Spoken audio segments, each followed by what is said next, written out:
Boa tarde, estamos hoje aqui mais uma vez no podcast e hoje nós vamos falar sobre um tema totalmente diferente que nós nunca abordamos aqui no podcast.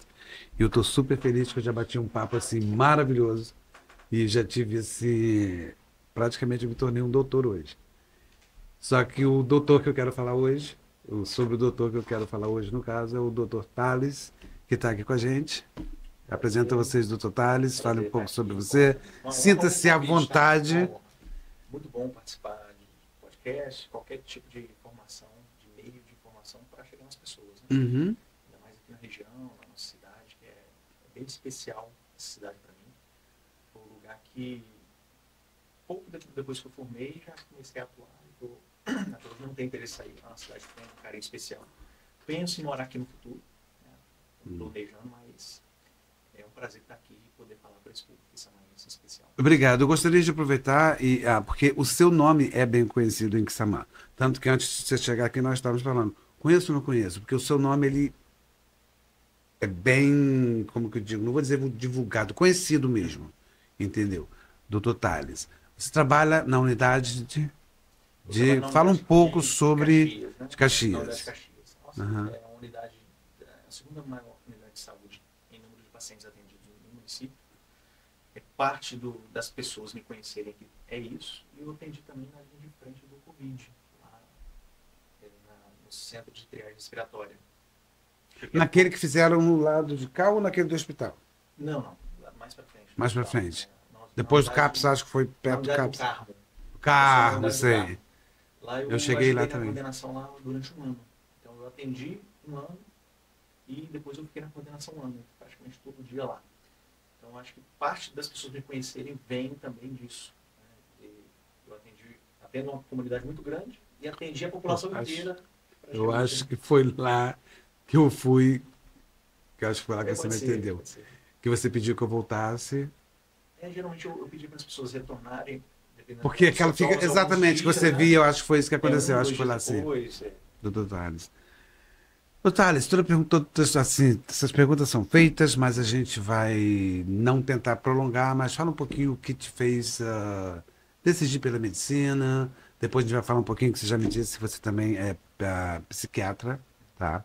E eu achei isso muito interessante, tá? Fala um pouquinho sobre a sua carreira, o que que te fez decidir a medicina, de forma leve, suave, do jeito que você se sentir confortável. Antes de escolher medicina, eu sempre quis área de saúde. Quando eu era criança, meu pai ele é cadeirante. Uhum. Né?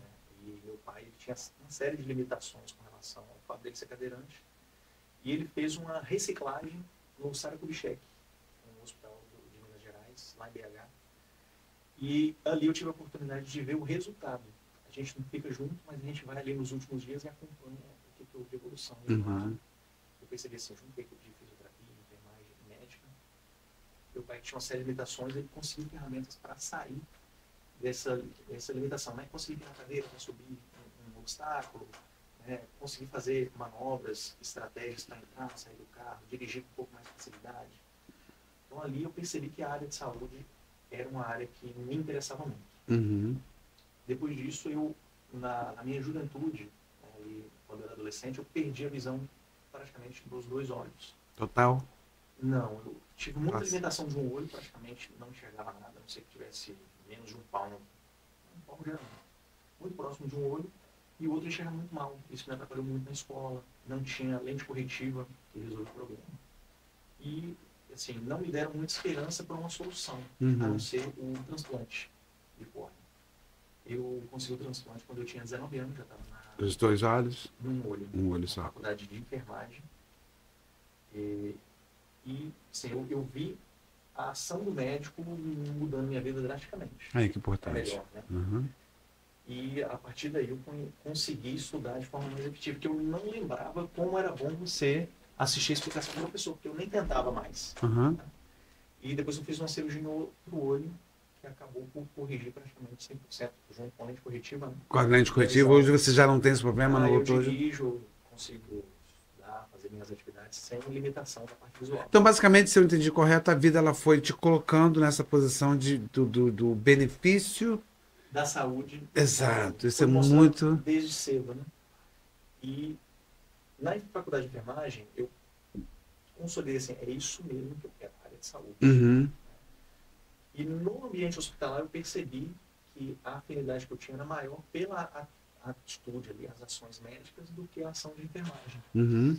Foi aí que eu resolvi. Até então eu nunca tinha pensado em fazer medicina. Nesse contato no hospital, que eu já na reta final da enfermagem, que eu percebi que o interesse maior seria por medicina. Por medicina, né? Tentei a bolsa na Universidade de Iguaçu de Itaperuna e consegui. E vim para o Rio de Janeiro. Saí de Minas, vim para cá. Deixei lá na época, tinha um restaurante e comecei exclusivamente estudante. E, gente, para quem ama Dr. Tales, a gente estava no off, ele disse que ele pretende mudar para que tamanho. Eu achei isso fantástico. Isso é verdade? Plano pro futuro. Tem uma menina agora, né, de 1 ano e 9 meses, tem que pensar bem. A primeira?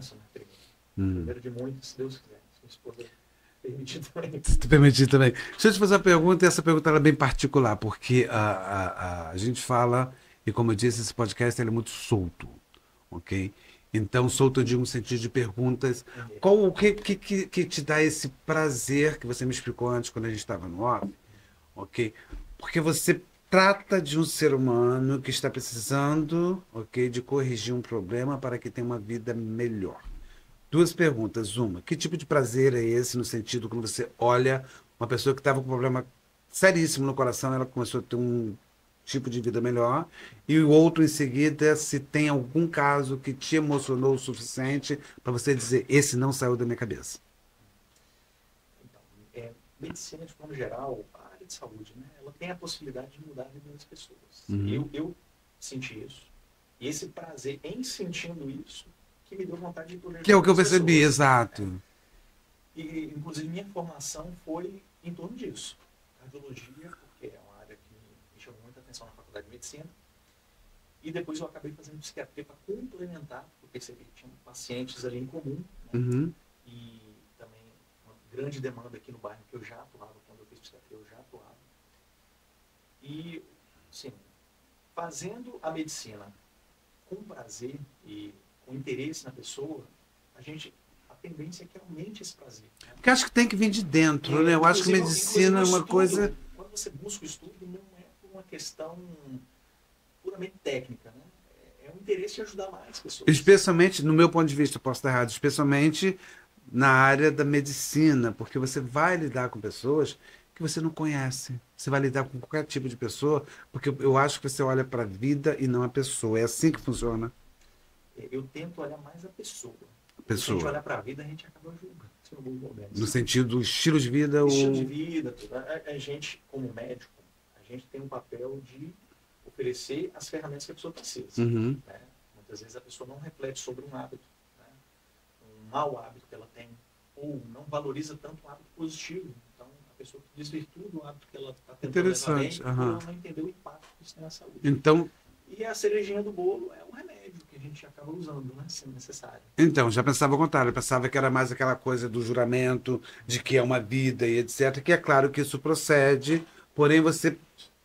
Eu acho que a impressão que eu tenho é que o juramento ele é necessário para uma parte dos médicos. Porque a maioria faz para ajudar mesmo.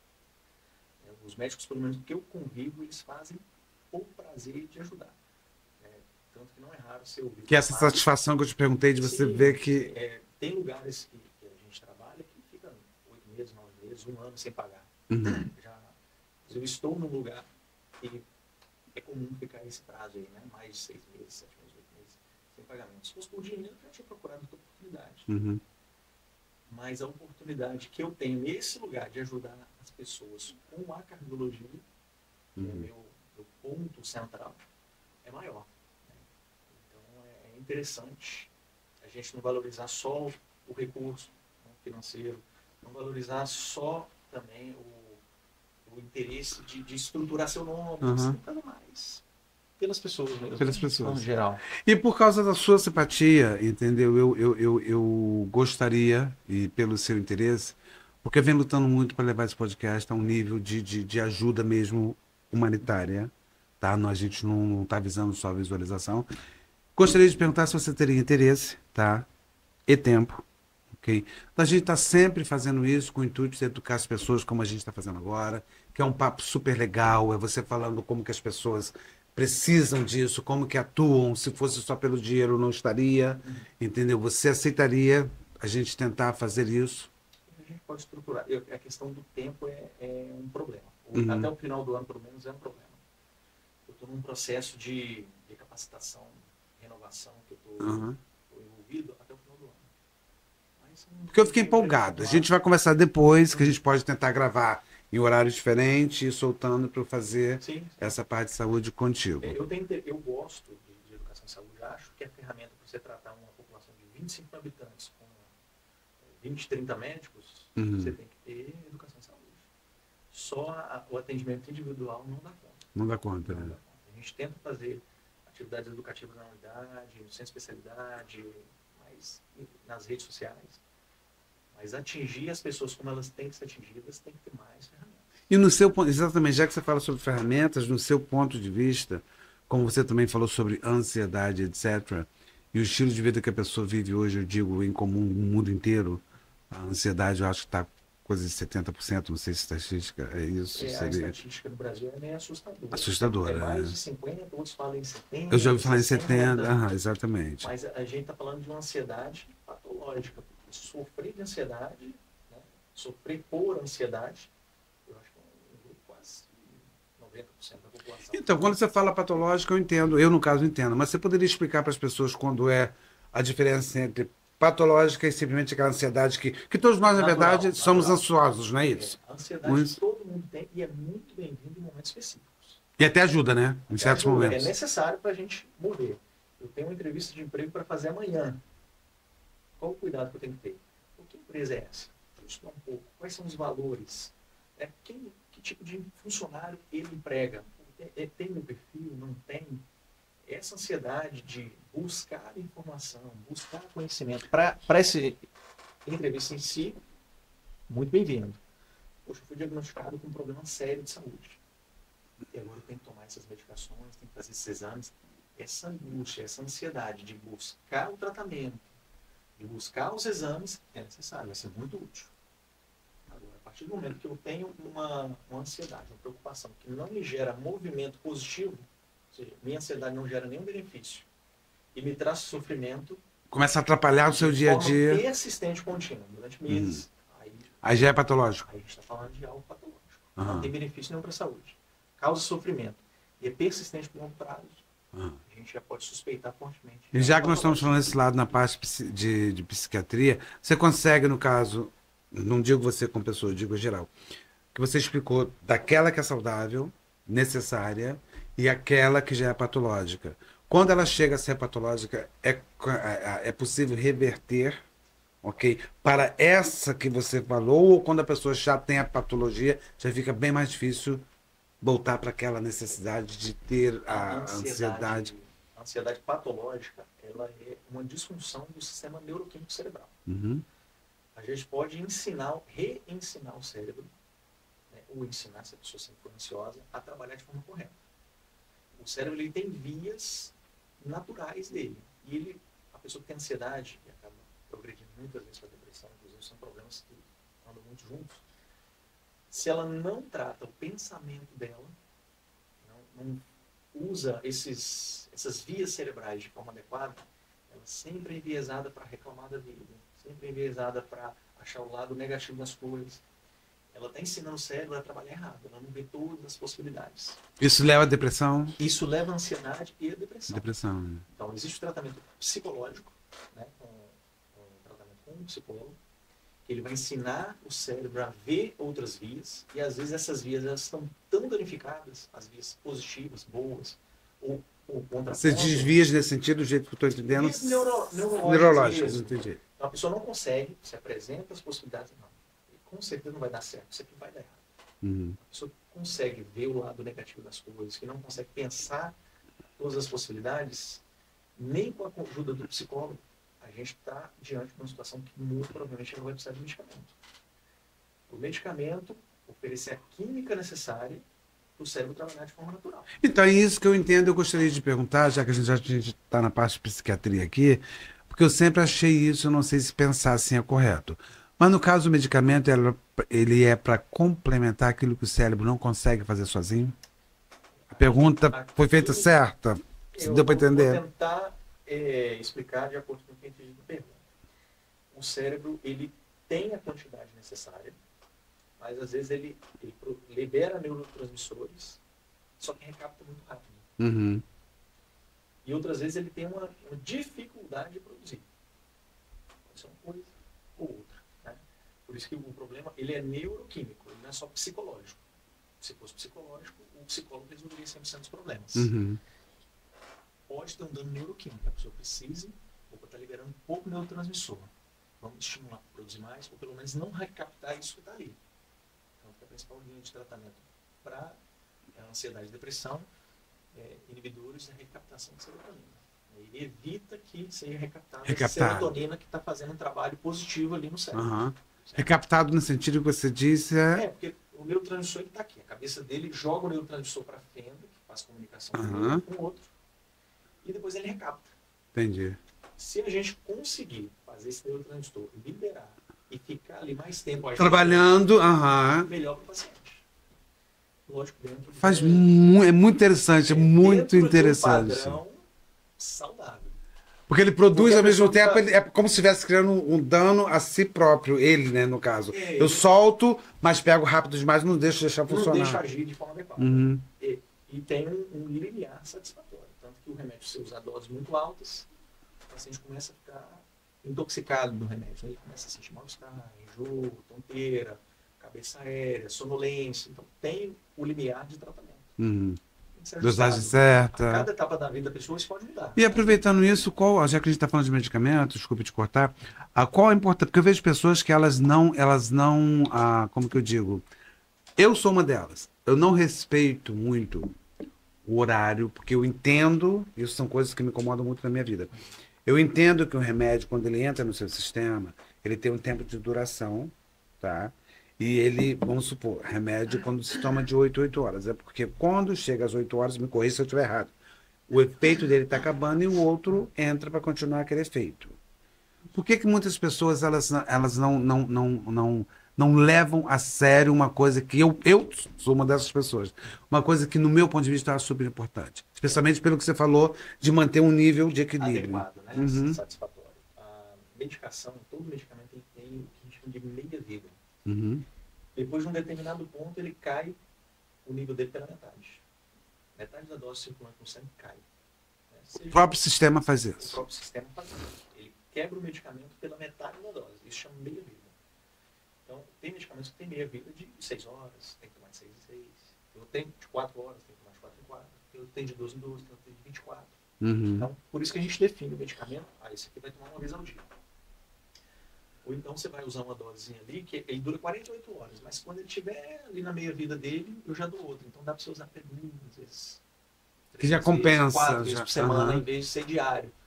Então, tem medicamentos que eles têm essa característica. Agora, por que a pessoa não usa de forma adequada? Né? Eu acredito, sim. O mais comum de acontecer é um antipertensivo. Na maioria das vezes, o remédio de pressão que mais é negligenciado. Porque o medicamento, eu acho que a pessoa não entende que esse medicamento, depois de certo horário, ele já não tem cobertura. Naquele momento, né? O horário de tomada de medicação é 8 horas da manhã. Uhum. Eu tomei às 10, 11 horas, meio-dia. A pessoa não entende a gravidade, você fica 4 horas, 2 horas, que seja, sem a cobertura adequada do medicamento. Uhum. É nesse ato que a pessoa geralmente tem um infarto, que o coração ele é sobrecarregado com pressão que ele não está preparando, que tem um AVC, que as artérias cerebrais... Que é o que eu queria entrar depois que eu te perguntei se podia falar em relação... Sofrendo. Então, é nesse período de não cobertura de medicamento, é uma das principais causas de evento cardiovascular, é a não tomada de remédio. Uhum. E quando a gente vai para a insuficiência cardíaca, o coração da pessoa já não consegue fazer as funções. E descompensa e acaba no hospital, aí a gente está falando da maioria, mais de 50% dos pacientes que chegam no hospital com insuficiência cardíaca descompensada, é porque deixou de tomar medicação. Então, porque no caso até perguntei se a gente podia conversar sobre isso, porque o que acontece com a mamãe? Ela começou a tomar um remédio, medicina, tranquilo do remédio, ficava tranquilo que eu vou monitorando. Depois eu percebi que chegava de noite, sempre estava 18, porque o normal dela é 14, por 7, por aí. 18, aí eu conversei com o cardiologista, ele falou que o prazolam ajudaria um pouco a acalmar, entendeu? Para fazer como que eu te digo, esse trabalho de que se você está mais calmo, automaticamente seu coração, Tende a entendeu? ter uma pressão maior. O que eu queria te perguntar é o seguinte, porque isso vai para vocês que estão em casa, porque isso aconteceu com a minha mãe, e eu vou perguntar agora uma pessoa que agora a gente já está entrando em cardiologia, tá? A mamãe tem 87 anos, na época ela tinha 85, 84, tá? Eu, por ter decidido de que o médico que estava tratando de mamãe não estava fazendo o suficiente, o que eu quero dizer não está fazendo o suficiente? A gente ia, ele fazia aquele exame dali de rotina e eu achava que ele precisava de ir um pouco mais adiante, pedir outros, da carótida, esses exames, essas coisas assim, que até eu achei muito interessante, porque eu tive o prazer de ver quando aquelas válvulas. É muito bonito quando aquelas válvulas abrem e escutar, porque a doutora que eu estava com a mamãe, ela me mostrou. Puf, abre e fecha, com a perfeição, entendeu? Aí o que acontece? Eu decidi levar a mamãe em outro médico, uma doutora, tá? Que eu não vou mencionar nome, entendeu? Mamãe tinha 85 anos, sem exame nenhum. Aí também tem a ver com o que você falou, no sentido de que um remédio vai de uma hora até a outra, etc, etc. A doutora pegou, colocou a mamãe em 2 medicamentos, que disse, explicou pra gente de forma pra gente entender que ia trabalhar como um robozinho. Um ia começar a trabalhar de manhã e outro, diferente, ia começar a trabalhar de noite. Ótimo. Sem exame nenhum. E ela é uma senhora de 85 anos. Entendeu? Ela não sabia, não pediu exame de sangue para saber como é que estava o sangue de mamãe. Mamãe tem plaquetas baixas, entendeu? Não sei se isso influenciou ou não, só sei o que aconteceu. Eu fiquei super feliz. Eu falei, gente, essa doutora ela é maravilhosa. Ela está super avançada, que ela disse que os remédios avançaram, etc, etc. O que acontece? Comprei o remédio, dei a mamãe. A mamãe começou a tomar o remédio. Ela estava na frente de casa, segurando na grade. Uma semana depois, ela falou, estou passando mal. Eu corri, peguei a cadeira, a mamãe desmaiou. Entendeu? Levamos pro médico, entendeu? Aí, quando eu medi a pressão, estava em 21, entendeu? Ali naquele momento. Não sei que descompensação, porque era para baixar, mas eu não sei o que aconteceu. Levei pro médico, voltei, continuamos, liguei para a doutora, ela falou, diminui a dose, ok? Dos 2 remédios, continuo tomando, tá? Numa manhã eu decido, não vou trabalhar, vou ficar em casa hoje, ok?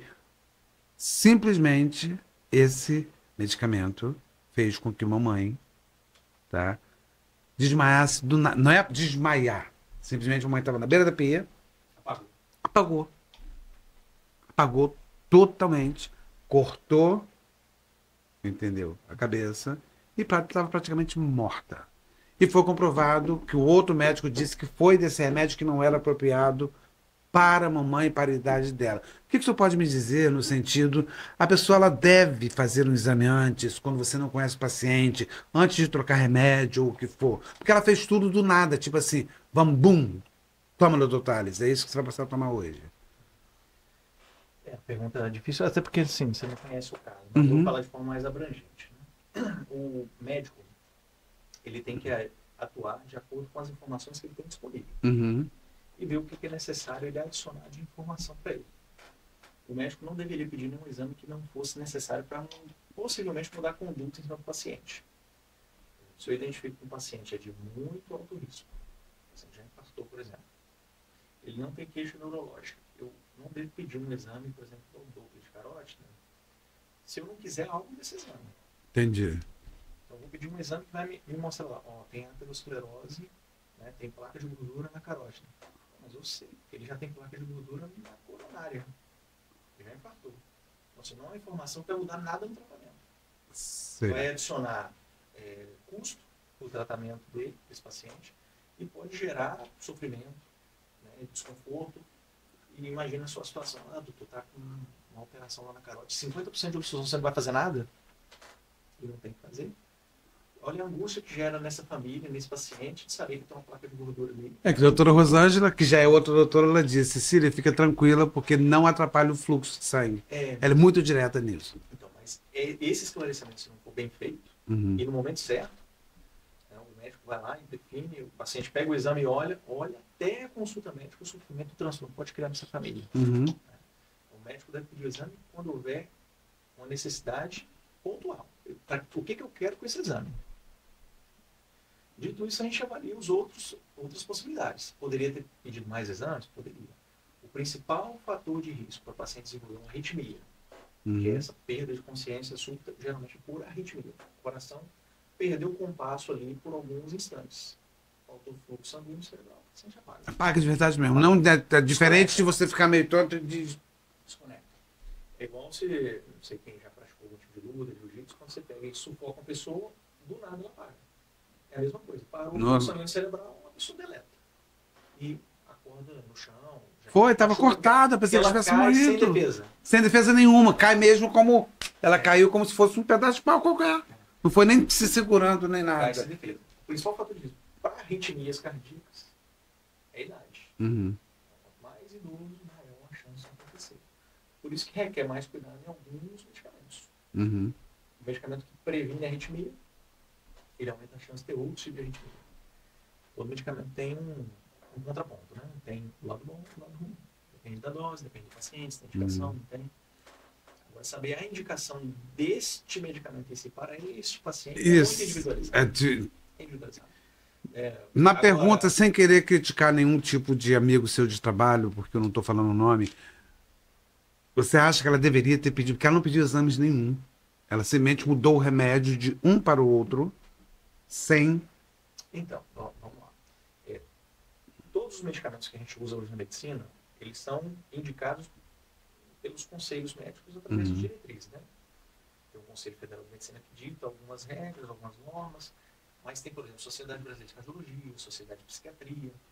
Eles ditam quais são os medicamentos como se fosse uma sequência dos melhores para os piores, né? E a gente só deve abrir mão dos melhores por algum motivo específico. Por uma questão financeira do paciente, ou por uma questão de dificuldade de acesso, produz pouco, então esse paciente vai ter dificuldade de conseguir que já. então, tem uma série de questões. Quando há essa troca, e é possível haver essa troca já na primeira consulta, sem nenhum exame, às vezes é um medicamento que estava numa escala inferior e novas evidências mostraram, não, esse medicamento aqui é melhor do que esses outros agora. Entendi. Agora ele está no pódio, ele não estava antes. Aham. Ou é um medicamento que tinha alto custo e agora barateou. É um medicamento que era muito difícil acesso, agora está mais de fácil acesso. Não é pura e simplesmente o paciente em si. Existe diretriz que... E a diretriz é o seguinte. Ele pega um grupo de pacientes, centenas, milhares, às vezes milhões de pacientes. Tem países que a população toda é estudada, né? Igual a Dinamarca. Então, dali saem diretrizes que servem de orientação para o mundo inteiro. Mas para aquele público, esse medicamento é melhor. Não necessariamente para sua mãe, ou para o seu José, para a Maria. Cada sistema é diferente, então. Isso não dá para o médico prever numa avaliação, às vezes nem com a avaliação completa, porque vai ali no gene. Geneticamente, esse paciente vai responder não a esse remédio. É esse remédio. E que esse mesmo remédio, a vizinha de mamãe falou que para ela funciona perfeitamente bem. Então, É o que você acabou de falar. É realmente isso. Você trata como se fosse a maioria. A gente ainda não chegou no ponto que a medicina tem avançado. Né? Existem tratamentos que você faz guiado por questões genéticas, mas ainda não chegou ao ponto de ser popularizado isso. Tem tratamentos hoje, tem doenças que a gente identificou, poxa, tem essa doença, eu preciso saber o gene. Faz uma análise genética, não. É esse tipo de gene aqui, então o tratamento é esse.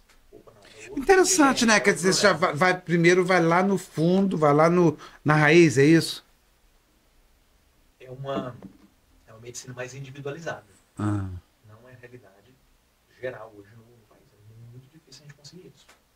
Inclusive, na psiquiatria, tem muitos medicamentos que são muito bons para um grupo de genes e que não funcionam nada no outro, né? Tem pessoas que periclitam, esse médico aqui é muito ruim, passou o remédio e não resolveu. Aí foi no outro, Que a esse médico é horrível, piorou mais ainda. Aí chega lá e fala, nossa, esse médico é ótimo. Porque passou o Eu remédio e penso da resolveu. mesma forma, que a Mas gente não deve classificar dessa forma, porque mas cada não um é cada porque um. o medicamento, ele é excelente para 95% das pessoas. Uhum. Para você, não foi. Aí você foi no outro, que também não funciona para você. Às vezes, tem pacientes que passam uma sequência de 5, 6 medicamentos diferentes até achar o medicamento que é dele. O que é importante é o paciente saber que tem um medicamento para ele, ele vai encontrar. Não E que tem muito a ver com a própria química do corpo da pessoa, com a própria... A química do corpo. Né? Como a engenharia biológica dele funciona com aquele medicamento. Com aquele medicamento. A pessoa não pode desistir. Especialmente sem ansiedade e depressão, a pessoa tem muita pressa, porque tem um sofrimento, ele tem pressa para resolver. Uhum. Por isso que muitas vezes... Isso cria mais ansiedade ainda. Mais ansiedade. Porque, poxa, eu estou tomando remédio, tem uma semana, não resolveu nada. Os medicamentos demandam tempo. De ansiedade e depressão, eles demandam semanas, às vezes meses, para ter um efeito adequado. E ainda pode ter o azar de não resolver para você. Você ficou 1, 2, 3, 4, 5, 6 semanas, não resolveu. Poxa, eu vou ter que partir para um outro medicamento, vou ter que começar do zero novamente. Isso já é muita angústia. Mas ele tem que esperar aquela limpeza do outro medicamento? Depende. Tem medicamentos que têm uma ação cinética, que um acaba potencializando o outro, e outros que não. Então depende muito. Geralmente a gente faz uma transição. Né? Geralmente faz uma transição. Vamos às perguntas básicas, te interrompendo aí, mas porque esse papo... Eu amo medicina, estudo muito por conta própria. Uma das coisas que eu vou dar dica a vocês, que estão em casa, e você pode me dizer se eu estou errado ou certo no que eu vou falar agora. Se nós soubéssemos como nosso corpo funciona, se nós desde criança, isso eu digo desde criança, soubéssemos como nosso corpo funciona, eu acho que nós viveríamos muito mais tempo. Não falando dos probleminhas de que são células cancerígenas, etc. Tem problemas que são, assim, independentemente da sua rotina, do seu hábito, vai acontecer. Né? Entendeu? Porque tem coisa que a gente sabe que a gente não pode comer, a gente come. Tem coisa que tu entendeu. Então, eu acho que quando você entende como que o seu sistema, qual no meu caso, por que eu parei de fumar? Porque eu entendi que tem, vou falar da minha forma, leiga, cíliozinho lá dentro daquele negócio do pulmão, que a fumaça, a quintura da fumaça queima esses cílios, e são esses cílios que ajudam na transferência do oxigênio. E quando eles são queimados, entendeu? É como uma queimadura, eles não nascem novamente. Aí eu fui fazendo assim, caramba, isso quer dizer que eu estou queimando uma coisa que eu vou precisar lá na frente, não vou ter. Quando a pessoa é jovem, ela não sente falta. Que é de conhecimento. Tem vários mecanismos de compensação que ainda estão funcionando. Ainda estão funcionando, mas depois quando você vai precisando só daqueles, né, que vai chegando... Agora você falou uma coisa interessante. Se a pessoa soubesse, ela trataria o corpo dela diferente. Eu digo saber no sentido, não sei se eu falei certo, de conhecer um pouco o sistema. Se conhecimento resolvesse tudo, você não via médico bebendo, fumando. Comendo, Gostei, verdade. Só o conhecimento não resolve. Só no conhecimento não resolve, né? Tem uma coisa que a gente vê, eu fiz mestrado em gestão de investimento, mestrado profissional. Né? Um período da vida que eu estava muito interessado em gestão, como é que funciona, recursos, tal, fiz gestão financeira de forma mais abrangente. E na gestão financeira a gente vê uma coisa que chama preferência temporal. Que hoje eu considero mais importante do que o conhecimento puro e simples. A preferência temporal é a capacidade de você abdicar o presente por algo melhor no futuro. Você deixar de comer uma pizza e comer um arroz, feijão e ovo hoje para ter mais saúde, ter um peso mais controlado, ter menos dislipidemia, que é o colesterol alto, ter uma glicose mais controlada, uma pressão mais controlada no futuro. Essa preferência temporal, ela vale para o investimento. Se você poupa um pouco hoje, investe, a chance de você ter um futuro mais tranquilo é maior. Maior. Faz sentido. Pode ser que não tenha, mas a chance você aumenta. E a saúde é a mesma coisa. A dificuldade hoje na nossa população brasileira, de forma geral, é ter um futuro, pensar mais no futuro e abdicar para hoje. Ah, não, eu queria ficar no sofá. Cheguei, estou cansado, mas eu tenho que fazer exercício. Eu tenho que levantar da cadeira e movimentar, fazer alguma coisa. Para ajudar que algo venha algo compensar. Melhor venha no futuro. Essa preferência temporal é um problema sério brasileiro. Você teve a oportunidade de morar fora do país. Sim. Né? A preferência temporal do americano ela é muito mais avançada do que do brasileiro. Em geral. Né? Lógico que vai ter ali uma parte da população que não está nem aí para a saúde, para as finanças, para nada. Mas se você for fazer uma análise até dos próprios ditados populares no Brasil, não sei se você já ouviu falar. Vão-se os anéis, ficam-se os dedos. Os dedos, sim. Já ouviu esse ditado popular, né? Fora do país, o ditado é outro. Vão-se os dedos, ficam-se os anéis. Porque a riqueza que eu tenho, eu passo para a próxima geração. Eu não vou consumir toda a minha riqueza nessa vida. Eu tenho meu filho vai precisar, tem meu neto, tem meu bisneto. O que o brasileiro médio geralmente faz? Recebi uma herança aqui qualquer da minha família. Agora eu vou viajar, vou curtir. Vou aproveitar o momento e não vou pensar no dia seguinte. E a próxima geração que se vire. Então essa preferência temporal do brasileiro dificulta muito a construção de uma saúde melhor, um patrimônio de família, né? Você conseguir passar pelo menos a casinha sua para o próximo filho, né? Um filho seu. Ter algum recurso para o seu filho começar a se estruturar de um ponto diferente do que você partiu. Uhum. A gente ainda tem aquela ideia, assim, se eu deixei a educação, já está bom demais. Né? Que é um ponto muito positivo. Mas poderia ter feito algo mais. Né? E o social de mesma forma. Poxa, o adolescente que ele é obeso, que não cura a obesidade na adolescência, ele vai ter uma juventude mais difícil. Não do ponto de vista de atrair pessoas, mais opções de pessoas, ele vai limitar, vai ter a questão da autoestima, do ego, né? Vai prejudicar a saúde. Então, é muito comum você ver pessoas com 30, 40, 50 anos já com a saúde muito ruim. Isso acontece comigo. Eu tô com 58 anos, depois que eu tive uma hérnia umbilical, e quando eu parei de beber e fumar, eu aumentei 30 quilos. Entendeu? E eu sinto que eu tenho dificuldades em fazer coisas que eu fazia com mais facilidade antes, e eu sei que é por causa do peso. A obesidade, Entendeu? segundo a Organização Mundial de Saúde, é um dos maiores problemas, né, da população. Ele mexe com o sistema todo. Ou ele é mais voltado só. Porque às vezes as pessoas pensam, e me corrija se eu estiver errado, que a gordura ela só tem a ver com o coração. Tipo, você vai engordar, entendeu? Você come muito churrasco, muita gordura e você vai infartar. Entendeu? Eu sei que contribui, mas não é só isso, é. Não é só isso. Quem dera se fosse. Uhum. A gordura, né, corporal, ela prejudica do ponto de vista psicológico, né, a pessoa se sente mal, do ponto de vista ortopédico, que a pessoa tem mais problemas articulares, e não é só onde está o peso. As pessoas, eu tenho mais problema de quadril, de coluna, de joelho por causa do peso. Aí, e o ombro? Porque não está suportando tanto peso a mais. Exato. Porque são fatores inflamatórios que a própria gordura gera. Uma substância que chama adipocina, Adipocina. produzida pelos adipócitos, pelas células de gordura, que circulam no sangue e gera inflamação. Inflamação nas Do corpo inteiro. Do corpo inteiro. Na articulação vai gerar artrite, artrose, tendinites. No cérebro vai aumentar a chance dessa inflamação, os neurotransmissores funcionarem de forma pior. Então, Mais a chance da pessoa lento. ter ansiedade, depressão, sofrimento de forma geral. Né? Então, assim, e no sistema cardiovascular, essa inflamação gera mais aterosclerose, que é essa plaquinha de gordura que vai gerar infarto, AVC, aumentar o risco de amputação, aumentar o risco de isquemia em outros órgãos. Né? Por exemplo, isquemia da parte digestiva é até mais grave do que o infarto. Porque é uma coisa para a gente falar em outra situação, porque a gente também não dá tanta importância ao intestino. Que é uma coisa que a gente só pensa em coração como se o coração é o órgão vital. Tudo bem. Mas me disseram, já li, já ouvi falar, que o intestino também é uma coisa importantíssima no nosso corpo. O intestino tanto facilita a saúde como um todo, como o intestino, se tiver uma necrose, por exemplo, um infarto lá no intestino. Existe infarto no intestino? Qualquer parte do corpo pode infartar.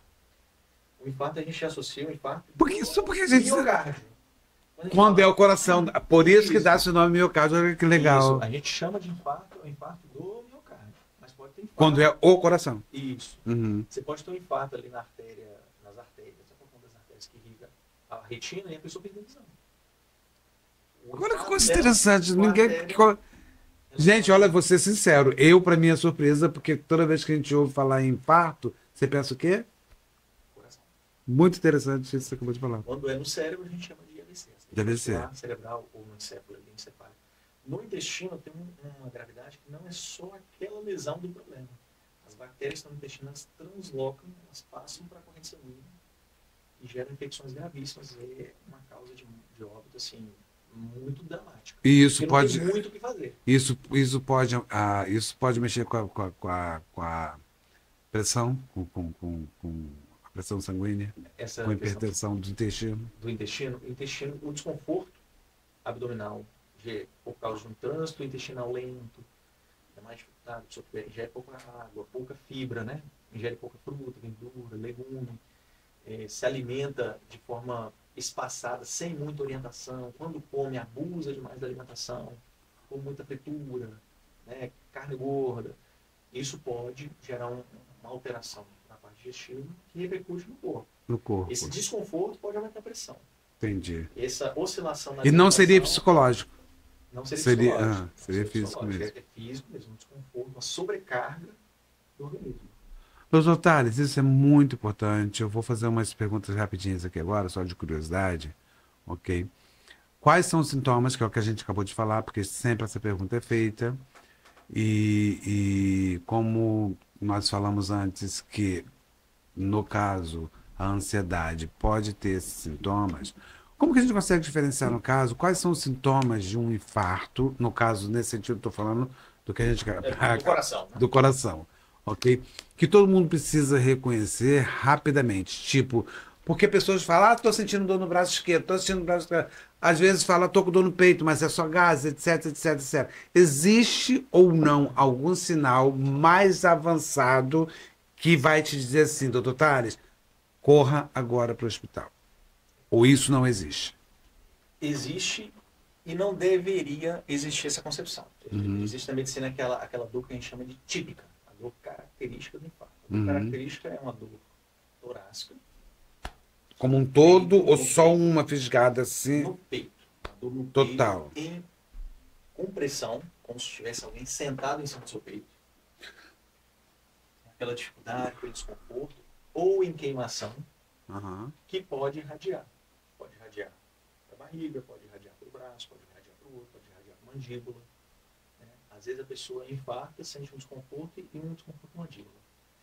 Essa é a dor mais característica. Agora, por que a gente não deve se ater a isso? A ansiedade, a gente estava falando aqui mais cedo, que pode provocar esses sintomas. Uhum. Quem já sofreu de crise de ansiedade sabe que pode ter essa mesma sensação. Perda, compressão, uma falta de ar, um desconforto para respirar e não se infarta. Como que a gente sabe a diferença? Vai na emergência e faz um exame básico, que é o eletrocardiograma. Então o certo é sentir algo parecido Isso. e Agora, dar a uma... pessoa que sente de forma recorrente. Tive uma crise de ansiedade, tive 2, tive 3. É o mesmo sintoma que eu senti lá atrás. Uhum. Aí a gente já começa a pensar, poxa, isso aqui não é infarto.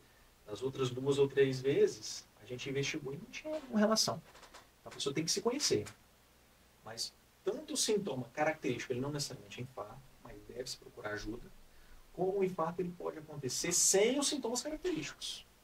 Eu já atendi paciente com infarto que ele tinha um cansaço, um desconforto na mandíbula, como se ele estivesse precisando mastigar alguma coisa. Uhum.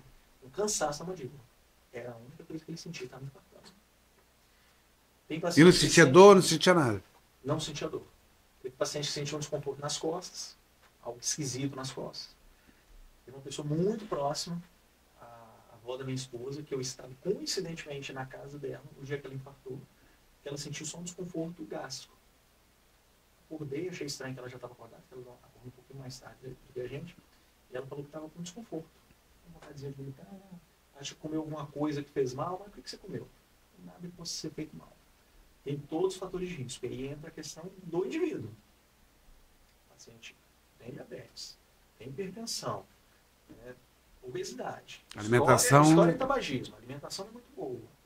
Então, se soma fatores, e é importante as pessoas saberem que quem é mulher e diabético não tem sintomas, muitas vezes, característicos do infarto. Sério? São as pessoas que têm mais chance de ter sintomas atípicos, como o caso dela. Foi só um desconforto digestivo. E o mais curioso, eu encaminhei, fui com ela no hospital, pessoalmente fui com ela, identifiquei, olha, sou cardiologista, tal, eu tenho um fator de risco, acredito que ela esteja com infarto. Foi feito o eletro e não foram solicitados exames complementares.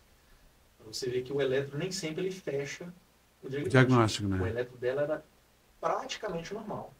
Só que o sintoma era muito chamativo. O médico... Não batia com não o batia. elétrico. O médico clínico, que estava lá no dia, ele era até cirurgião, mas ali ele estava como clínico, ele não concordou com a minha análise que seria um possível infarto. Não solicitou os exames da parte do infarto. Como não é meu hospital de trabalho, né, não é o local onde eu atuo, eu tive que conversar com um colega que estava lá, que já era conhecido, para ele solicitar esses exames, onde foram confirmados as alterações de infarto e foi encaminhado para o UTI. Aí é o que gera na gente aquele desconforto. E se não tivesse alguém ali com conhecimento para fazer uma análise mais... Que foi que praticamente podemos dizer que quem salvou a vida dela foi você. Por ter pedido uma coisa extra Sim, sim, é extraoficial, né? oficial. Aham. Mas sim, poderia não ter morrido, né? Poderia não ter chegado nesse fim dramático que é a morte, mas teria um coração mais doente. Não, mas Tem desculpa, pessoas com mais limitações. ela chegou a falecer, não, né? Não, não. Ah, tá, desculpa, Ficou vivo, entendi ficou mal. bem, não teve sequela assim, do ponto de vista sintomático. Aham. Não teve nenhum sintoma por causa disso. Mas a gente sabe que poderia não ter um desfecho negativo, mas poderia gerar sintomas que persistiram para a vida inteira. O infarto não necessariamente gera morte. Ele gera uma limitação do ponto de vista clínico. O coração piora, Piora. mas não necessariamente a morte. Agora, só um ponto, né, para as pessoas estarem atentas em casa. Sintoma de desconforto, né, principalmente mulher e diabético. Pode acontecer com qualquer um. Mas é o diabético, no caso, desculpa te interromper. O diabético que você está falando, para mulher diabética ou o diabético, no caso, ele serve para os dois, geral? O diabético, de forma geral, porque ele tem.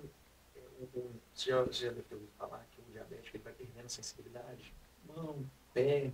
Por isso vai perdendo visão, essas coisas? Ele vai perdendo a inervação mais fininha das pontas, das extremidades, ela vai perdendo a sensibilidade. Uhum. Tanto que o diabético ele machuca, não sente, por isso que as lesões do diabético podem ser mais graves já desde o início. E quando percebe, já está muito grave. Então isso também tem a ver por que demora tanto a sarar, porque não motivos. irriga. Não irriga bem, então aquela circulação é pior, a inervação é pior.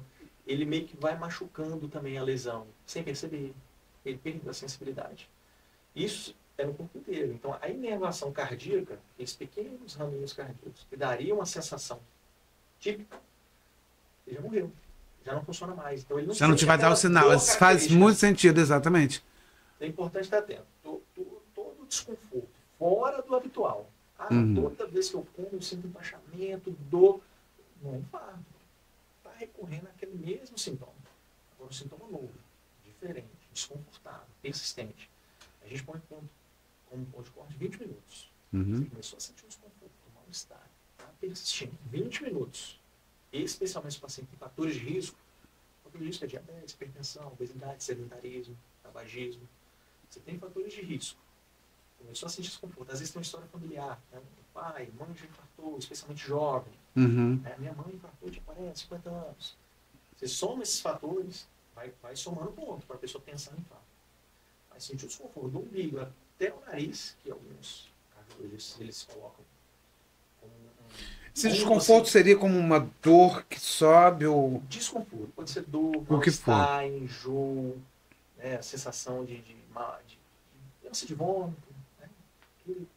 Mal-estar mesmo, porque a dor porque você me fez... é característica, mas não é só a dor. Então, você me fez lembrar uma coisa que eu tenho que falar, aproveitar aqui agora. Às vezes acontece comigo, não sei porquê, sobe uma queimação que ela vem e ela sobe até aqui, mas não é aquela queimação de refluxo. É como se algo tivesse realmente subindo dentro de mim. Eu vou lá, tomo um copo d'água e passa. A dor do infarto, ela não melhora com essas condutas, ela persiste. É só beber água, acabou. Eu tomei um antiácido e melhorei. Pode até melhorar coincidentemente, porque assim, a artéria está lá sofrendo, né, o coração está sofrendo com a artéria, e a artéria meio que abre, porque o corpo ele tenta reabrir essa artéria. Muitas vezes não consegue, né? Mas ele tenta reabrir. Às vezes recanaliza e melhora um pouco a dor, o sintoma. Você está infartando, mas recanalizou, melhora o sintoma temporariamente. Entendi. Não necessariamente foi um remédio ou algo que você tomou. Então, persistiu o desconforto, algo diferente, que você não está acostumado. Durou mais de 20 minutos, procura emergência. 20 minutos seria o limite. É o limite para você pensar. Né? Lógico, se o desconforto for muito forte, muito intenso, é imediatamente. Né? E no caso do Dr. Tales, para a gente não entrar em assuntos que a gente tem bastante coisas para falar, já falamos um pouco sobre diabetes, que você já cobriu várias perguntas aqui, entendeu? Como que a pessoa relaciona, porque todo mundo relaciona o colesterol, como exemplo, eu tenho triglicerídeos no nome, não é isso? Eu tenho alto, 450. Amo comer carne e a doutora falou que eu não posso comer carne vermelha. Tá. Por que as pessoas sempre relacionam o colesterol é por causa da gordura que pode entupir, falando de forma aberta, que pode entupir a veia e simplesmente acontecer aquilo que você me explicou antes, do coração não ter? Vamos tentar entender, compreender algumas coisas que são importantes para todo mundo que está assistindo a gente. O triglicerídeo, ele não tem uma evidência forte de causar evento cardiovascular, infarto, derrame, AVC, etc. O triglicerídeo, algumas literaturas colocam 450, outras 500. Acima disso, teria o risco de pancreatite, que é muito grave. Então, você está ali flertando com um quadro que é potencialmente grave, que é pancreatite. Tão grave quanto infarto? Ou pode ser. Pode ser, A pancreatite aguda mata, que é um processo inflamatório abdominal. Então, pode gerar lesões muito, muito graves ali na região. Pode ser. Tem infarto muito pequeno, que a pessoa não sente nada. E tem pancreatite muito graves, que a pessoa pode ir a óbito. Né? Então, assim, são doenças muito graves. Ambas doenças muito graves. Então, você está flertando com a doença grave quando você está com um triglicerídeo de 400, 450 e não muda o seu hábito alimentar. Uhum. Assim, o que é mais fortemente ligado ao triglicerídeo? É pão, bolo, biscoito, macarrão, batata, mandioca, os alimentos aí considerados carboidratos e os açúcares. Esses sim, o corpo pega e transforma em triglicerídeo com muita facilidade. Tudo que você come em excesso pode virar triglicerídeo, mas especialmente os carboidratos e açúcares. Açúcares piores ainda, ou não? Tanta facilidade quanto. Tanto, né? Você comer uma pizza em quantidade, ou você comer doce em quantidade, vai transformar em triglicerídeo. E o exercício físico ele tem um benefício de praticamente queimar, que é o que as pessoas não entendem o benefício então, se disso. você né? conseguir, o triglicerídeo ele tem essa vantagem, você conseguir melhorar a sua alimentação e começar a fazer exercício físico, pouquíssimas semanas ou poucos meses depois isso normaliza sem remédio. Isso aconteceu comigo. 3 meses depois que eu fiz a minha cirurgia, ele pediu para esperar, ó, durante 3 meses você não pode fazer nada, não pode pegar peso nenhum. Depois eu comecei a fazer, fiz durante 3 meses. É automático, meu corpo todo se sentiu melhor. O triglicerídeo ele deixa mais lento a circulação. E o colesterol, que ele fraciona o colesterol, né? O colesterol a gente faz um cálculo geral, tá lá, colesterol total, mas ele tem fragmentos, colesterol bom. Isso que eu queria perguntar, porque sempre tem essa coisa do colesterol bom e ruim. Porque o colesterol ele tem funções positivas, tanto o dito é necessário, pelo que eu entendi. Ele é necessário, ele tem que existir. Porque o colesterol é usado para fazer hormônio que acaba melhorando toda a dinâmica do corpo. Né? Tudo que funciona no corpo é através de hormônios, etc. E toda célula do corpo, ela tem um envoltório celular que é feito de colesterol. Uhum. Não existir colesterol, a pessoa não sobrevive, nem nasce. Nem nasce. Então a pessoa precisa de colesterol. Agora, tem um colesterol que ele, em maior quantidade, ele é ruim, e tem outro que em maior quantidade, ele tem algum benefício. Dependendo também do sistema da pessoa, do corpo. Tem gente que o colesterol ruim, estando no padrão normal, está ótimo. Aquele valor de referência, tem lá no laboratório. Meu LDL, o colesterol ruim, aqui está mostrando que é 130 o ponto de corte. E o meu está 120, então tá bom.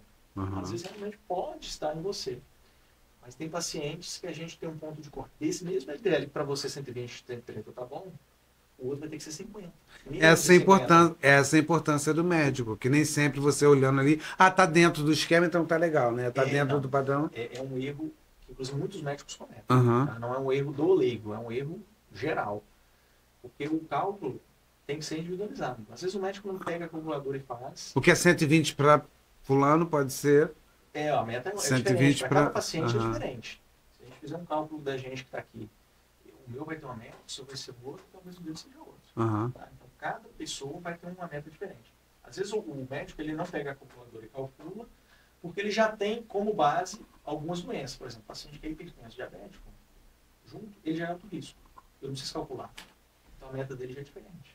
Já sabe que tem esse padrão que é diferente, porque... Diferente. O paciente tem diabetes isoladamente. O risco dele, minimamente, é intermediário. Então, ele já é um fator de risco diferente. Eu gosto, nas consultas, quando há tempo hábil, de mostrar para o paciente, olha, deixa eu fazer o cálculo aqui. Está vendo que a calculadora está mostrando para você que você e a meta é essa.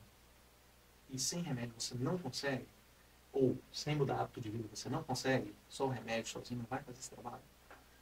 Facilita a comunicação. Você faz isso com os seus pacientes? Eu tento fazer sempre que é possível. Sempre que é possível. Às vezes no SUS tem essa limitação do tempo mesmo. Do tempo que não... Então, assim, tem pacientes que eu já sei, brevemente eu explico o risco. Eu gosto de falar assim, o risco seu é alto, ou muito alto. Ser direto. Ou intermediário, o paciente entender a gravidade que a gente está lidando. Porque senão, passou um remédio Que é de onde, se a colesterol. gente voltar lá atrás, aquela ansiedade de cura vai ajudar. Sim, porque Entendeu? qualquer pessoa, né, inclusive médicos também, a partir do momento que você cria uma meta, ele sabe, eu tenho que chegar aqui. Aham. E esse é o meu objetivo. Né? Tudo que na vida que você tem um objetivo, fica mais fácil você ter um norte. Aham. Então, eu preciso baixar o meu colesterol para 50. Poxa, eu tomei os remédios, cheguei em 60. Por que eu posso fazer mais, algo a mais aqui para melhorar? Pô, não estou fazendo exercício todo dia, só 2 vezes por semana. Pô, ainda estou comendo pizza 2 vezes por semana, estou comendo hambúrguer. Então, a própria pessoa entende que ela tem que fazer algo mais. E comer uma pizza inteira faz a diferença? Porque eu consigo comer uma. Não, conseguir. Muita gente consegue, mas não deveria. Né? Mas faz a diferença do que Não, você não comer, é- porque a quantidade que você vai ingerir, ele vai realmente, o corpo ele vai absorver de mais quantidade, A no pessoa, caso de gorduras. o corpo vai fazer alguma coisa com esse Excesso. volume e calorias em excesso. Uhum. Ou ele vai dar uma diarreia, ou para fora, boa parte disso. Ou, na maioria das vezes, a gente tem as enzimas digestivas funcionando direito, ele vai quebrar isso aí e absorver.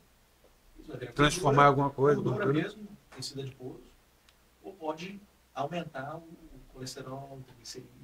Virar açúcar. Virar açúcar. Ah. Então, a pessoa aumenta o risco de ter esses problemas. Né? Doutor Tales, eu gostaria, se, da próxima vez, se puder ficar aqui, tipo, 12 horas, porque tem papo suficiente para isso. Mas eu já vou terminando aqui com o seguinte, tá? São perguntas agora que eu vou fazer, são pessoais, tá? Mas antes disso, eu quero que o senhor falasse um pouquinho sobre o que as pessoas... Eu descobri isso também através da minha mãe, tá?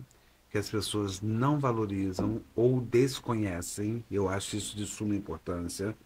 Mais uma vez, me corrige, fala assim, Gui, você está totalmente errado, equivocado. Mamãe começou a ter uns sintomas de que desmaia, estava desmaiando, entendeu? Tonta, entendeu? Quer vomitar, não tem que vomitar, etc, etc, etc. E a gente estava na época do Covid, entendeu? Aí melhorava e não comia, aí melhorava e não comia. Aí nós juntamos os irmãos e falei assim, olha, vamos correr o risco. Aí liguei para um amigo meu, doutor Leonardo, entendeu? Porque levava no hospital, eles falavam, não pode ficar por causa da idade da sua mãe, é risco. Mandava de volta para casa. Eu liguei para o doutor Leonardo e falei, pelo amor de Deus, eu preciso saber o que está acontecendo com a mamãe. Não foi o doutor Tales, não? Acho que foi o doutor Tales. Só sei que aconteceu o seguinte, eu pedi, ele foi e falou com alguém lá dentro, um médico que estava lá dentro, que eu acredito que tenha sido você, não sei. Só sei que pediu que fizesse os exames nela e que mantesse ela lá se fosse necessário. Você sabe o que estava acontecendo com a mãe? O sódio dela estava totalmente... Parece que tem que ser 135, acho que estava coisa de 90. E eu não sabia, e talvez vocês em casa também não sabem, e se você concordar, a importância... Uma coisa tão simples, ninguém fala sobre sódio. E que eu não sabia que sódio baixo mata a pessoa.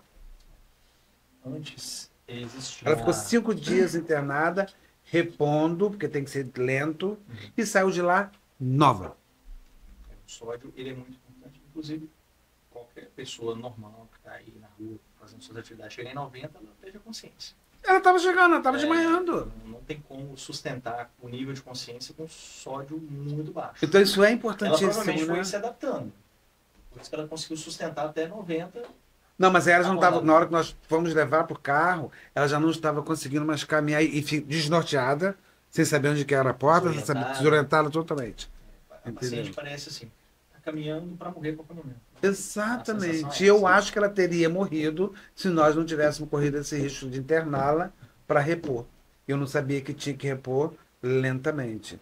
Então você poderia falar um pouquinho para as pessoas em casa a importância do Eu já sódio? recebi um paciente em UTI que fez uma reposição rápida de sódio.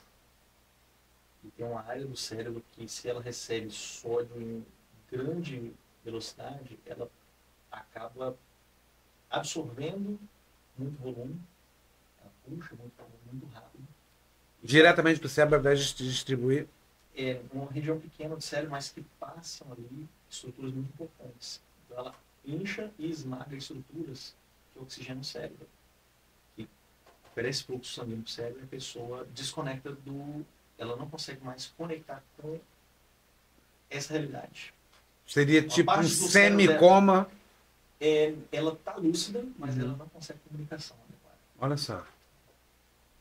Então, sódio é Então, realmente assim, grande. é muito importante medir.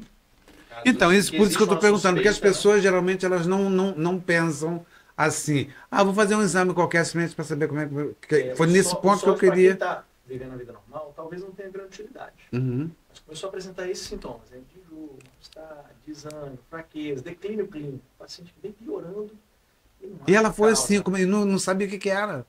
Pode ser o sódio. Então, é um exame que a gente, por rotina, tende a pedir. Não quer dizer que é pedir, mas tende a pedir. E pediu, descobriu e tem que resolveu o repor de problema. forma cautelosa. Você pode fazer uma injeção lá, um salgadão, que o pessoal chama, né?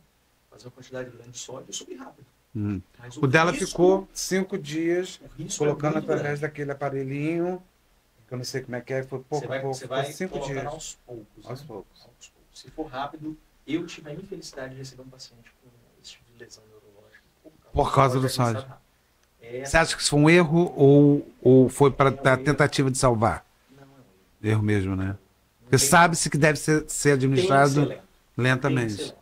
5 dias ela só tinha isso e 5 dias ela ficou É uma internada coisa para tão isso. simples. Né? Vamos ver se, pô, aqui está um remédio, aqui está a solução, aqui está o problema. Vamos juntar os dois. Uhum. Resolver. Mas se esse casamento for feito muito rápido, é muito arriscado. Arriscado, né? Pode não acontecer nada, mas se acontecer, é um dano gravíssimo e irreversível.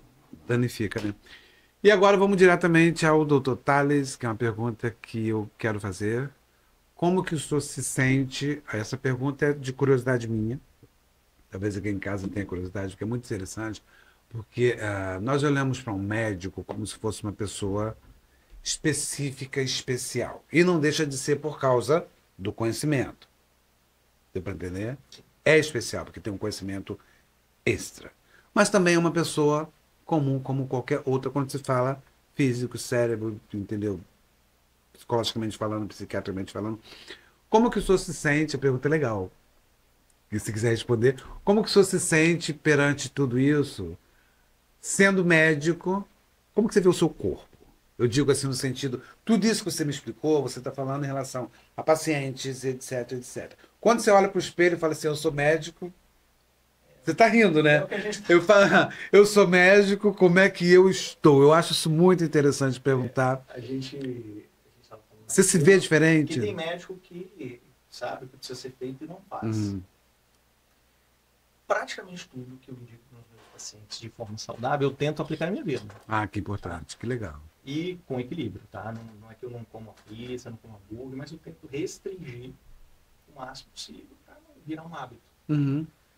Mas eu tento fazer meu exercício em diário, quem me acompanha na rede social, sabe que minha meia horinha, 40 minutos, 1 hora de exercício por dia, Uhum. tá sempre lá, sempre faço, todos os Então dias, você sem não exceção. toma, tipo, eu sou médico, por ser médico, se tiver algo de errado comigo, eu vou saber automaticamente. Não. Você não espera esses sinais, Não, né? a maioria dos problemas que acontecem, eles, quando chega a ter um sintoma, já tá grave. Uhum. Aí, que sintoma que a hipertensão provoca? Dor de cabeça, mal-estar, desconforto cervical. Se você esperar para chegar a isso, provavelmente você já tem lesões de órgão-alvo. Uhum. Alguns órgãos já foram comprometidos pela pressão. O que eu sinto quando eu tenho diabetes? Muita sede, muita fome, emagrecimento, vontade no banheiro toda hora.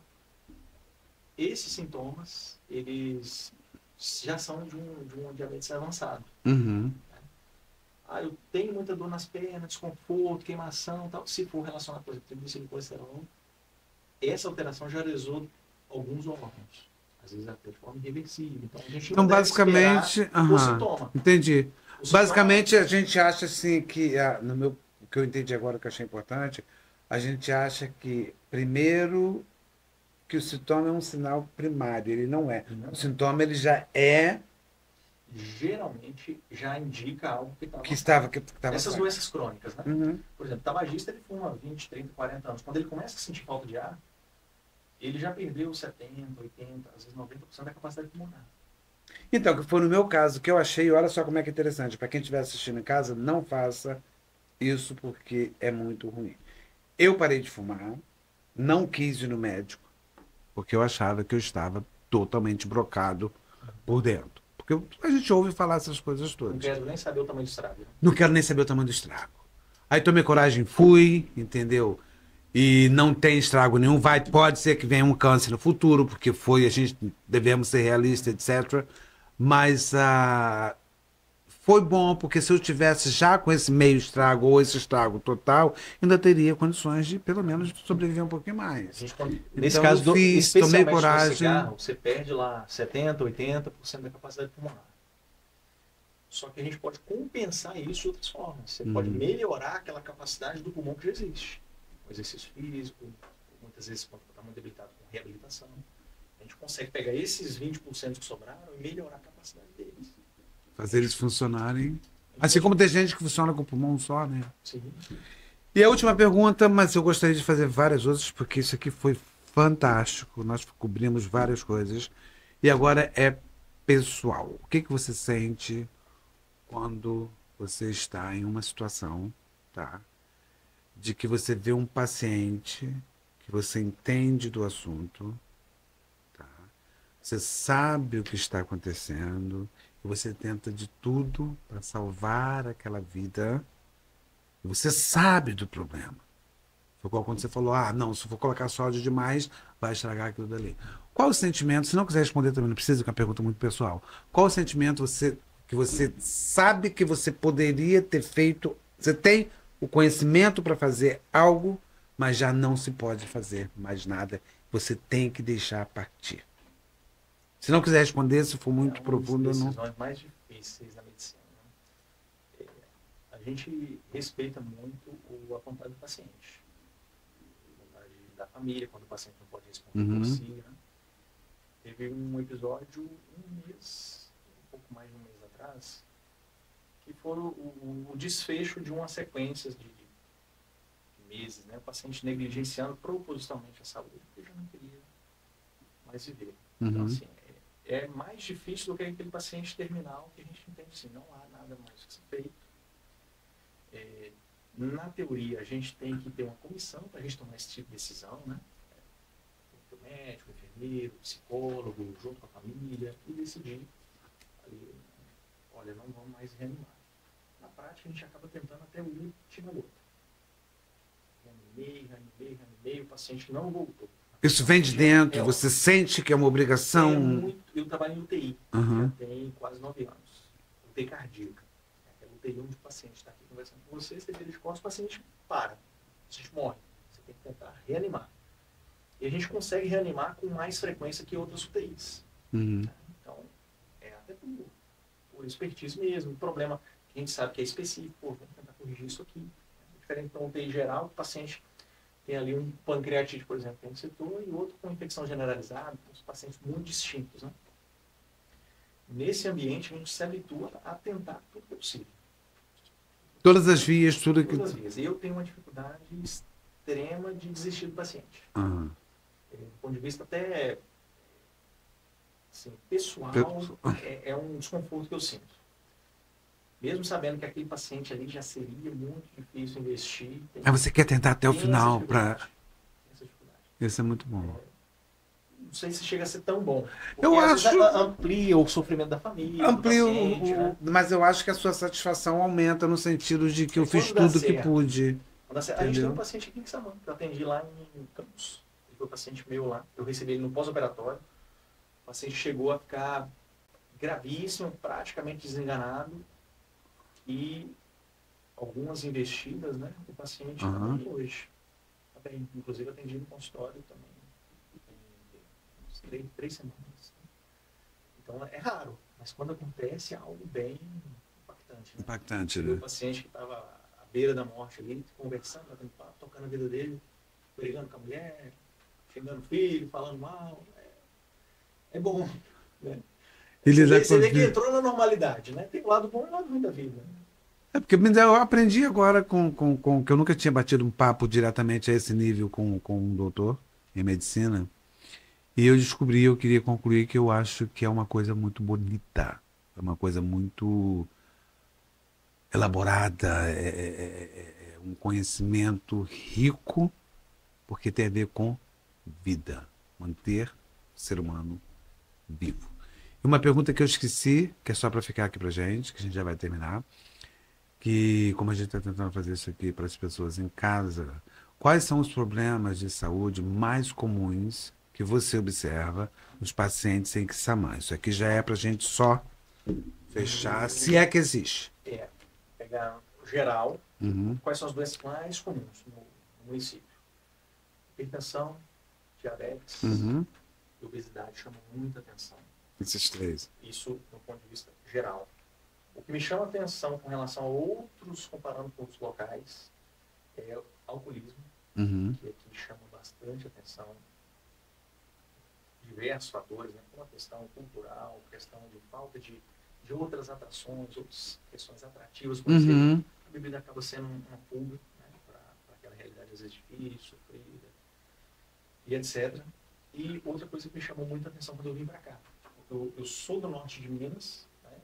E lá eu estudei enfermagem, então a gente vê essa questão da epidemiologia, a gente trata um grupo de doenças lá. E aqui é muito forte a questão de sífilis, Sífilis. HIV, Aham. hepatite Que as também, pessoas. chama atenção, as pessoas não fazem testagem, quando a gente acontece de testar, a pessoa não tem queixa, a hepatite muitas vezes demora 20, 30 anos para aparecer algum sintoma. Então, hepatite, sífilis, quando não acontece, tem uma lesão peniana, a pessoa não desconfia. Às vezes a lesão vaginal é muito interna, a pessoa não visualiza. E o HIV, então, nem se fala, né? Geralmente a pessoa passa anos ali. Então, e Sem é sintoma. uma coisa que a gente passa anos sem sintoma, e é uma coisa que a gente praticamente hoje em dia, por causa da medicina, eu acho que o ser humano, que você acabou de mencionar, entendeu? Que eu já ouvi falar, mas eu não sei quantidade, assim, que Em número absoluto não tem. Eu sei que mas sei que é muito alta, mas parece também que as pessoas, eu queria que você fizesse uma chamada aí, entendeu? Para as pessoas. a gente tem Qual no seria para a município. gente diminuir isso? O que seria? Encorajar as pessoas? Porque eu sei que fazem campanhas, etc. Mas aí vamos aproveitar agora, ok? Um pedido que eu estou Se te a gente fazendo. alcançar uma pessoa, Uhum, já é muito. O objetivo já entendi. foi alcançado. Toda oportunidade a gente tem que estar falando. Porque muitos é O por teste medo de também, né? hepatite, HIV e sífilis, tanto hepatite B quanto hepatite C, é feito de graça no município. Se você for pagar, dependendo do tipo de método que usa, é 500, 700, É 800 caro, reais. né? Caro. E o município faz até o teste rápido. Uhum. Então, se você, poxa, eu me expus, isso está martelando minha cabeça, será que eu estou contaminado, será que eu não estou? Tem tratamento para essas Não três precisa ter grupos mais de aquele doença. medo, né? Não precisa Aquela ter coisa medo. que as pessoas. Tem nas unidades básicas de saúde. Aham. Você que é de Caxias, por exemplo, pode ir lá na unidade de Caxias e falar, eu quero fazer o teste rápido para as infecções sexualmente transmissíveis. Uhum. Você não foi feito na hora, ou naquele momento, né, naquele turno, mas você é programado para fazer ele durante a semana. Dificilmente vai passar, daqui um mês eu vou fazer. É rápido. E tem os exames de sangue também, que você pode solicitar para o médico, né? Pô, não quero que a enfermeira fique sabendo, aí o pessoal vai saber ali na frente que eu estou agendando o teste. Tem os exames que o médico solicita, o paciente não faz um particular. Aí já próprio vai SUS, direto para ele mesmo vai ficar sabendo sem. também. Então, assim, é fácil. O tratamento da sífilis é muito simples. O tratamento das hepatites virais são mais complicados, mas tem disponibilidade pelo SUS. E o tratamento para HIV hoje, se a gente não perde o time, se a gente trata no momento adequado, Antes da ou sem infecção. sintomas, ou com sintomas ali iniciais, a gente consegue um tratamento que gera não só a melhora dos sintomas, mas uma expectativa de vida hoje superior à população geral. Exatamente, Vive porque eu mais. conheço pessoas que dizem, não sei como é que é feita essa contagem, de que já não é detectável. Continua transmitindo. Isso procede ou não? Quando ela está não detectável, pode não transmitir, mas a pessoa não deve confiar. Mas não deve confiar. Pode ser que não transmita, Aham. mas não deve confiar. Quando a pessoa inicia o tratamento hoje do HIV, ela tem uma assistência médica, laboratorial, medicamentosa, um acompanhamento tão rigoroso, que isso é o que faz as pessoas viverem mais. A expectativa de vida da mulher é 76 anos. No acompanhamento do paciente com HIV, que trata de forma adequada, que faz acompanhamento de forma adequada, ele tende a viver mais que isso. Olha só. Então, hoje, sim. Isso é muito importante, que as pessoas elas já têm aquela ideia de que estou com HIV, entendeu? Já vou morrer amanhã. Já tem essa, parece que coloca na mente. HIV, o que mata hoje é o preconceito. Aham. A pessoa que não quer buscar ajuda, ou sabe que tem e não quer fazer o tratamento, porque acha que vai sofrer aquele preconceito. Dois pacientes, uma colega de trabalho,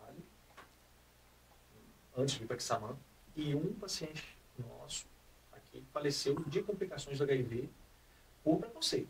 Ele não aceitava fazer acompanhamento com medo das pessoas descobrirem que ele tem HIV. Que tinha que ver. Podemos chamar isso Então, de uma preconceito, certa... quando fala assim, o preconceito mata. Mas mata mesmo. Você vê, assim, na realidade, o que matou essa pessoa não foi HIV. Não foi O HIV. HIV teria tratamento, acompanhamento. Inclusive, o acompanhamento do paciente com HIV é muito bom. Uhum. Tem uma médica muito boa. Tem especialista que eu poderia convidar depois para a gente falar, que esse assunto acabou de falar no final, e eu achei muito importante. Tem a doutora Lia, que faz um Doutora Lia. pacientes aqui, que é uma pessoa super acessível, está no município também, acho que ela já estava aqui, Uhum. inteira. É uma pessoa interessante para trazer, para estar abordando esse tema, que ela lida com o paciente diariamente nas questões. Maravilha. Nas dúvidas. Doutora Lia, a gente vai entrar em contato, se a senhora estiver disposta a vir, nós vamos abordar esse tema, que eu achei de grande importância, que nós deixamos para o final, né? Mas você tem tanta coisa para a gente... Marco Vinícius. Marcos Vinícius também é infectologista, trata pacientes com HIV, as doenças infecciosas mais complicadas, e entre essas, as infecções sexualmente transmissíveis. Maravilha. Doutor Tales, eu não tenho como agradecer, que isso foi uma aula não só para mim, como para todos que estiveram assistindo a gente, entendeu? De grande valia em todos os sentidos, e eu fiquei super, super feliz da sua decisão, porque eu acho que foi uma combinação perfeita, que é o quê? Cardiologista e psiquiatra, porque eu acho que isso te ajuda a resolver muitos problemas com o seu paciente. Gargalo, né, assim, na saúde. Uhum. Toda vez que eu encaminho um paciente para saúde mental, falando de SUS, né? Eu encaminho um paciente de saúde mental, ele demora um tempo para conseguir a consulta, depois um tempo para acessar o medicamento, depois um tempo para retornar ao médico que fez o atendimento para falar como é que está o medicamento. A gente perde, às vezes, meses para ter uma resposta. Uhum. Funciona esse medicamento? Não funciona? O paciente está bem? Não está?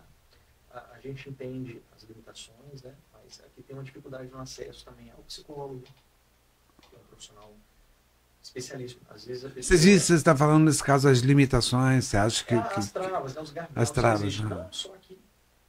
Mas tudo quanto é lugar, né? Tem essa dificuldade. Mas se a gente puder fazer algo para ajudar... Uhum. E é onde a gente pode tentar contribuir, a gente tenta buscar uma capacitação. Você poderia fazer um favor para mim? Para essa câmera aqui, você fazer uma chamada para o pessoal que esteja assistindo a gente, dar essas dicas que você acabou de falar. Você é uma pessoa super simpática, inteligentíssimo. Eu acho que o papo foi maravilhoso.